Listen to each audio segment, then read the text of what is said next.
अब आप कहेंगे कि अजी ये जो भी बात है ये सब तो भगवान ही है, उन्हीं के द्वारा, उन्हीं के अंश है, उन्होंने एक कार्यभार सौंपा है उनको ब्रह्मांड के निरीक्षण का, तो इनके ऊपर आप बात मत कीजिए। अच्छा ठीक है, इनको छोड़ दिया जाए। अब इसके बाद आ जाए सतयुग में। सतयुग में सबसे बड़े ज्ञानी के पास, सबसे बड़ा ज्ञानी कौन? ये सनकादिक परमहंस। ये चार भाई है, सदा एक आयु एक बर्ताव, सदा से परमहंस। ये सनक, सनंदन, सनत, सनातन कुमार, ये चारों एक बार गए वैकुंठ भगवान से मिलने के लिए। जब मिलने के लिए गए तो उनके कक्ष में प्रवेश होते ही, ये जैसे ही सनकादिक परमहंस भगवान से मिलने के लिए उनके कक्ष में पहुंचे, तो पता नहीं कहां से भगवान के चरण कमलों से गुजरती हुई एक मकरंद वायु जैसे ही उन परमहंसों की नासिका में प्रविष्ट हुई, तो उन परमहंसों की समाधि का निर्गुणानंद समाप्त हो गया। जो निर्गुणानंद था, जो ब्रह्मानंद था, वो समाप्त हो गया, खत्म हो गया उन परमहंसों का, और उनके नेत्रों से आंसू बहने लगे। भागवत कहती है, तस्यारविंद नयनस्य पादारविंद किंजल्क मिश्र तुलसी मकरंद वायु अंतर्गता स्वविवरेण चकार तेषां संक्षोभमक्षरजुषामपि चित्त तन्मोह। भागवत के तीसरे स्कंद के 15वें अध्याय का 43वां श्लोक। यानी भगवान के चरण कमलों से गुजरती हुई एक मकरंद वायु को जैसे ही उन्होंने ग्रहण किया, उनका ब्रह्मानंद समाप्त, और फिर आंसू आने लगे।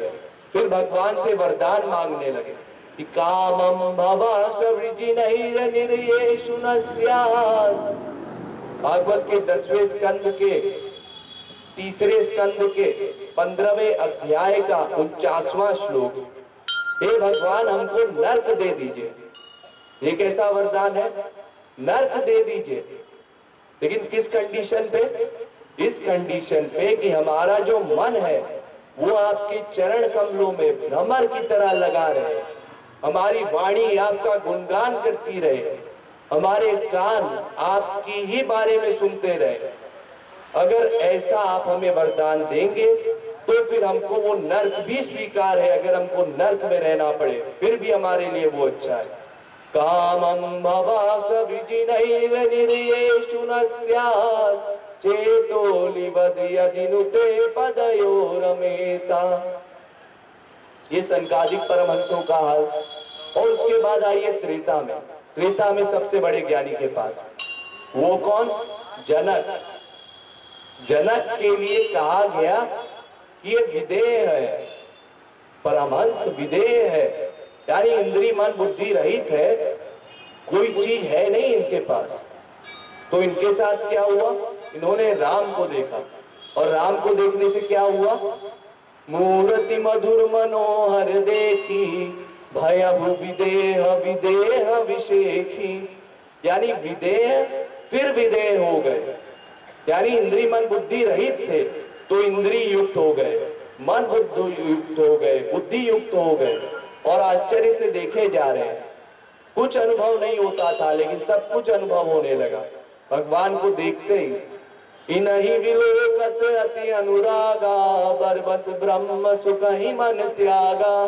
ब्रह्म जो निगम नेति कही गावा उभय रूप धरि की सोई आवा। सहज विराग रूप मन मोरा थकित होत जिमि चंद्र चकोरा। ये हाल है जनक महाराज का। और उसके बाद आइए द्वापर में। द्वापर में सबसे बड़े ज्ञानी के पास, ज्ञानियों का नेता कौन? उद्धव परमहंस। भगवान श्री कृष्ण के बहुत करीबी सखा थे, दोस्त थे। तो जब श्री कृष्ण मथुरा में थे तो उस समय एक दिन उद्धव आए उनसे मिलने के लिए।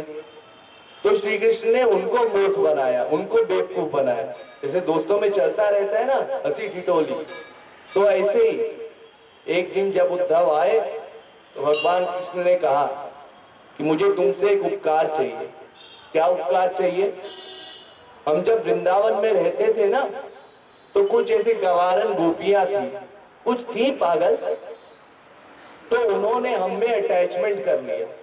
अब हम छोटे से थे, खेलते कूदते थे, वहां बचपन से वहीं रहे थे, तो इसलिए उनका अटैचमेंट हो गया हमारे अंदर। अब हम यहाँ आ गए मथुरा में, हमको यहाँ राजपाट का ध्यान रखना पड़ता है, वहां नहीं जा पाते, तो गोपियां बिचारी पूरे दिन रोती रहती हैं, पूरे दिन दुखी रहती हैं। तो तुम एक काम करो, वहां जा करके उनको ज्ञान दो। तुम परमहंस हो ना, तुम क्या बताते हो लोगों को कि तुम ही ब्रह्म हो। तो जब गोपियां ये रियलाइज करेंगे कि वही ब्रह्म है, तो वो दूसरे के लिए क्यों आंसू बहाएंगी, भगवान के लिए क्यों आंसू बहाएगी, वो आंसू बहाना बंद कर देगी।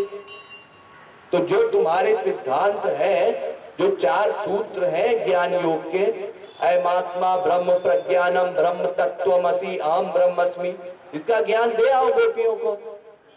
उद्धव तो भूल गए, अरे आज तो भगवान कृष्ण हमारी तारीफ कर रहे हैं।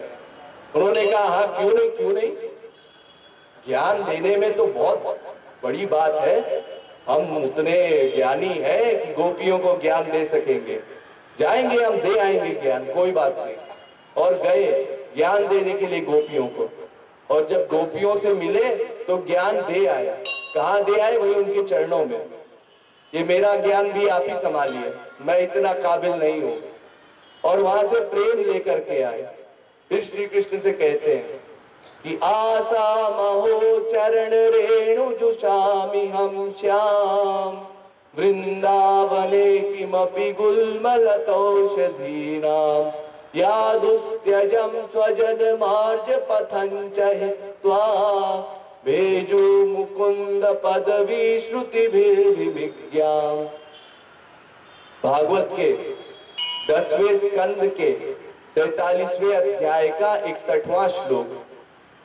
उद्धव परमहंस कह रहे हैं भगवान से कि हे श्री कृष्ण, अगर मैं उस ब्रज में कोई लता बन गया होता, कोई गुल्म इत्यादि बन गया होता, तो मैं अपना सौभाग्य मानता। मनुष्य होकर के भी मैं उन ब्रज गमनाओं की, उन गोपियों की चरण धूल प्राप्त नहीं कर पाया। मैं वहां देख आया हूं, जो मेरे गुरु के गुरु लोग हैं ना, जो परमहंसों के नेता है, बड़े बड़े परमहंस, वहां पर इसी प्रकार से लता बन करके, औषधि बन करके, छोटे मोटे पेड़ बन करके वहां पहले से मौजूद है। उन पर किसी रसिक ने कृपा कर दी होगी, तो इसलिए वो फल पा रहे हैं उस कृपा का, कि गोपियों का उनको सानिध्य मिल रहा है। उन गोपियों को मैं क्या ज्ञान दूंगा, उनके पास जो प्रेम है उसके आगे मेरा ज्ञान तुच्छ है, नगण्य है, कुछ नहीं है। ये हाल है उद्धव परमहंस का।